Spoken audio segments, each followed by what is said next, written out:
Trump نے اور Nitin Yahoo نے پوری کوشش کی کہ اس جنگ کو مذہبی رنگ دیا جائے. آپ کو یاد ہے نا، ڈونلڈ ٹرمپ نے اپنے اوول آفس میں مذہبی رہنماؤں اور پادریوں کی ایک میٹنگ بلائی اور اس میں ان سب نے اس کو کندھے پہ ہاتھ رکھ کے دعا دی کہ یہ جنگ تم ہی جیتو گے. اور نیتن یاہو تو یہ کہہ رہا تھا کہ یہ وہی جنگ ہے جس کا ذکر بائبل میں ہے اور یہ مذہبی جنگ ہے اور میں کنگڈم بناؤں گا، اسرائیل کو کنگڈم بناؤں گا، یعنی میں گریٹر اسرائیل بناؤں گا. تو یہ درست ہے کہ جو زائنسٹ موومنٹ ہے یہ کوئی مذہبی تحریک نہیں تھی، لیکن نیتن یاہو اور ڈونلڈ ٹرمپ جن کے ارد گرد بہت سے کرسچن زائنسٹ اکٹھے ہو چکے ہیں، ان دونوں نے اس جنگ کو مذہبی رنگ دینے کی کوشش کی. اب یہاں پر ایک بڑا ہی قابل غور، جسے آپ دلچسپ بھی کہہ سکتے ہیں لیکن کافی ایک افسوسناک پہلو بھی ہے جس پہ غور کرنے کی ضرورت ہے، اور وہ یہ ہے کہ ڈونلڈ ٹرمپ جو ہے وہ تو یہ کہہ رہا تھا کہ یہ ہماری جو جنگ ہے اس کا مقصد ایران کی ایٹمی صلاحیت ختم کرنا ہے، اور نیتن یاہو کہہ رہا تھا کہ یہ وہ جنگ ہے جس کا ذکر بائبل میں ہے. اور امریکہ کا جو سیکرٹری فار وار ہے، وزیر جنگ پیٹ ہیکسیتھ، وہ تو کھلم کھلا یہ کہہ رہا تھا کہ یہ مذہبی جنگ ہے اور امریکہ کا کروسیڈ ہے، یہ ہماری صلیبی جنگ ہے. وہ تو چھپاتا ہے ہی نہیں اپنی صلیبی جنگ کی خواہشیں. لیکن وہ یورپ جس نے دراصل کئی سو سال قبل مسلمانوں کے خلاف صلیبی جنگ لڑی تھی، جس میں برطانیہ بھی شامل تھا، فرانس بھی شامل تھا، اٹلی بھی شامل تھا، وہ یورپ اس سو کالڈ کروسیڈ میں شامل ہونے کے لیے تیار نہیں. برطانیہ کے اخبار فائنینشل ٹائمز نے بڑی خبر لگائی کہ ٹرمپ کے جو اتحادی ہیں انہوں نے اس کی جنگ میں شامل ہونے سے انکار کر دیا. سی این این جو ہے وہ لکھ رہا ہے کہ جناب جو ٹرمپ ہے وہ اب اپنے اتحادیوں سے بڑا سخت ناراض ہے اور ان کو دھمکیاں دے رہا ہے.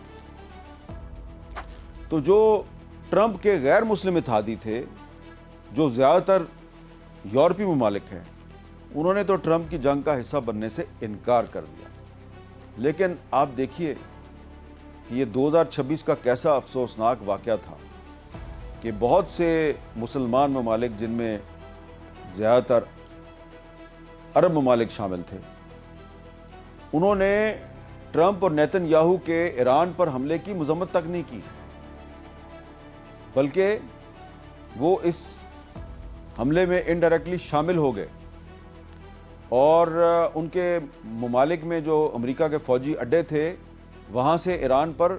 حملے کیے گئے، یعنی کہ وہ اس حملے میں شامل تھے.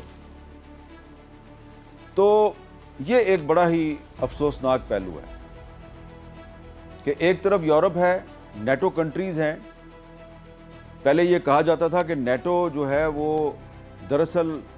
مسلمانوں کے خلاف ایک اتحاد بنایا گیا، لیکن اب آپ نے دیکھا کہ یہ جو نیتن یاہو اور ٹرمپ کی جنگ تھی ایران کے خلاف، اس میں یورپ تو اس جنگ میں شامل ہوا ہی نہیں، اس نے انکار کر دیا، بلکہ کہا جنگ روکو. لیکن جو مسلمان تھے، بہت سے مسلمان ممالک، وہ اس جنگ میں امریکہ کے ساتھ تھے، انڈائریکٹلی اسرائیل کے ساتھ تھے. تو ظاہری بات ہے جب آپ نے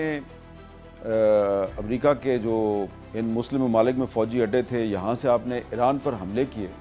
تو پھر ایران نے ان فوجی اڈوں کو بھی اٹیک کیا، ان کو نشانہ بنایا. ظاہری بات ہے آپ جب تہران میں آپ بچیوں کے ایک اسکول پر حملہ کر کے سینکڑوں معصوم بچیوں کو آپ شہید کر دیں،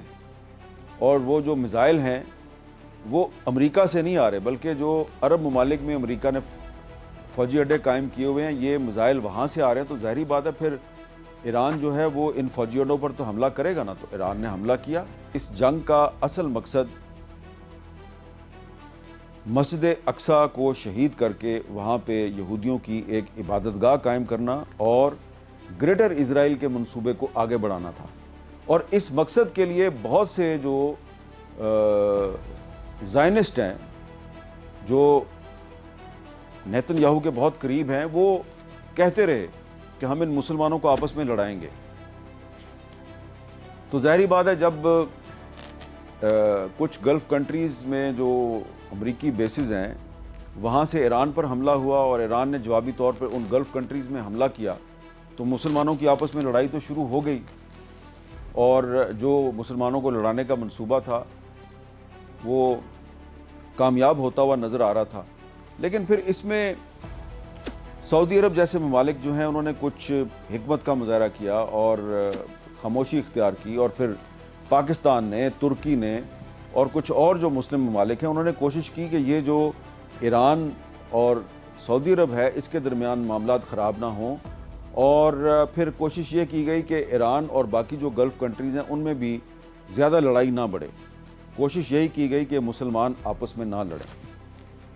لیکن آپ نے دیکھا کہ جب کویت کی فضا میں غلطی سے 3 امریکی جنگی طیارے گر گئے تو ایویڈنس پوری دنیا کے سامنے آ گئی کہ کویت کی جو ایئر سپیس ہے اس کو استعمال کیا جا رہا ہے ایران کے خلاف۔ تو پھر ایران نے ایک طرف اسرائیل پر حملے کیے اور پھر ایران نے دوسری طرف ان گلف کنٹریز میں جو امریکی اڈے تھے ان پر بھی حملے کیے، اور دنیا کو یہ پیغام دیا کہ اب امریکہ ایک سپر پاور نہیں ہے، اور وہ امریکہ جس نے کہ ان عرب کنٹریز کو سیکیورٹی دینے کے لیے یہاں پر فوجی اڈے قائم کیے تھے، امریکہ is no more in a position to provide security to these Gulf states۔ اور اب آپ دیکھ رہے ہیں کہ کیا حالات ہیں۔ تو یہ وہ وجوہات ہیں جس کی وجہ سے اب دنیا میں یہ ڈیبیٹ شروع ہو گئی ہے کہ کیا واقعی اب امریکہ سپر پاور ہے یا نہیں ہے، اور ٹرمپ کا انجام کیا ہوگا۔